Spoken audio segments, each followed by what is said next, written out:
Okay, here we go. Is it cool or is it crap? That's what I wanted to find out. For several months now, I've been obsessed with this vintage, old school Soviet era train that runs from Chisinau, Moldova to Bucharest, Romania. I first saw it in a music video and it looked really cool. Hey ho, let's go, folklore and rock and roll. Dacă trenul unde ești, Chisinau, Bucharest. But then, in other videos, the train looked horrible. Some even called it the worst train in Europe. And that made me want to check it out even more. So I did what any rational person would do. I bought a train ticket online and headed for Moldova to check it out for myself. I flew into Chisinau and made my way to the train station. Due to a series of unfortunate events, mostly caused by my own stubbornness, wanting to ride the city bus, changing money, getting off at the wrong stop, blah, blah, blah, I was short on time and arrived at the station just in time to board the train, which is why I don't have more footage to show of the train station. Sorry about that. However, during the short time I was in the station, I noticed it was very clean, well maintained, and also nearly deserted. I feel like there are only a handful of train routes coming to Chisinau, so not a lot of activity. So, boarded the train, no problem, found my compartment. Luckily, I had bought the ticket online and printed it out. That worked in my favor. The attendant stopped by, collected my ticket, and we rolled out of Chisinau right on time. First impressions of the train: old, dated, probably built in the late 70s, maybe early 80s, but clean and well maintained. I mean, well, the interior was clean. The outside of some of the windows was pretty dirty, made it hard to film sometimes. But the inside seemed very clean.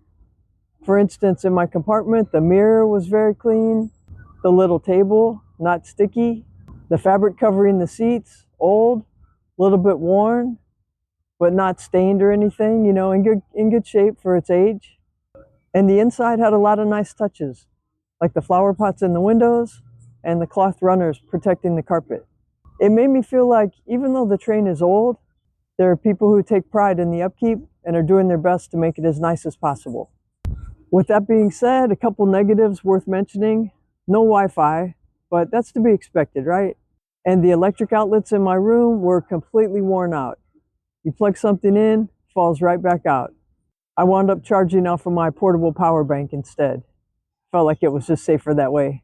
The attendant brings clean sheets, and the bedding, mattress, and pillows are under the seat.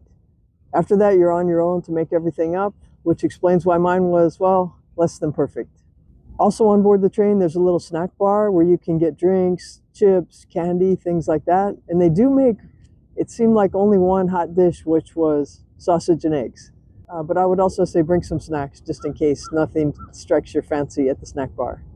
Okay, let's talk about a couple negatives. First, the bathrooms. They were clean, but they're powered by gravity, one of our most reliable natural phenomena. In other words, when you flush the toilet, water just washes everything out onto the tracks below. I remember this style of toilet from taking European trains back in the 80s. This also means you can't use the restroom when the train is in a station or for 2 hours during the time the train is stopped at the border where they change out the wheels. Just something to keep in mind. The second thing I would call less than ideal is that when you walk from one car to another while the train is moving, it can be a little tricky. I named this part of the train the adventure zone. There are big gaps on each side of the walkway where you can see the ground moving beneath the train. So just a heads up, watch your step and hang on while you're in the adventure zone. Real quick guys, if you're finding this information useful, informative, or at least entertaining, I'd appreciate it if you like and subscribe. Really helps the channel. Moving on, let's talk about one of the highlights of the trip. That's the changing of the train wheels. Here's the deal. The railroads in Moldova and Romania are a different gauge, which means that the distance between the rails, the tracks, is different in each country. So at a rail yard near the border, they change out the sets of wheels on the train cars while you're on board. Because it's the border and because of the process going on, you have to stay on the train. They separate the cars and special machinery slowly lifts them off the ground so the workers can roll out the old set of wheels and roll in a different set. Very interesting to watch. So the good news is after this, you can go to sleep. There are no more interruptions until the train arrives in Bucharest the next morning. The next morning, the attendant stopped by each compartment to make sure we were awake and ready to disembark in Bucharest. And we rolled into Bucharest right on time, shortly before 7 a.m. So when I decided to ride the train for myself, the goal was to decide, is it cool or is it crap? Because I had heard both versions.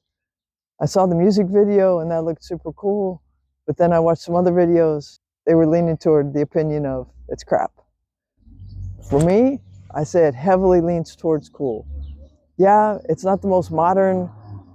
The toilets aren't great, but you know, if you've ridden Amtrak, the toilets aren't great on Amtrak either.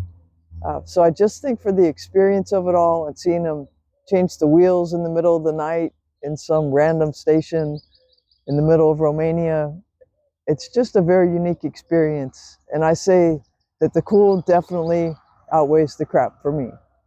Let us know what you think. If you've ridden it or if you have an opinion, let us know in the comments. I absolutely would recommend this trip. The train is old and not fancy, but what a unique experience. And if you can convince some friends to go along, I think the trip would be even more fun to go with some buddies. I mean, good luck convincing anyone to go with you. That's probably going to be a challenge. But if you can, I recommend doing it with some friends. Okay, guys, I hope this information was helpful. Any questions, ideas, or suggestions, please let us know in the comments below. Okay, if you're still with us and you watched this whole video, I appreciate you. You're a rock star, and I thank you. Cheers, and see you next time.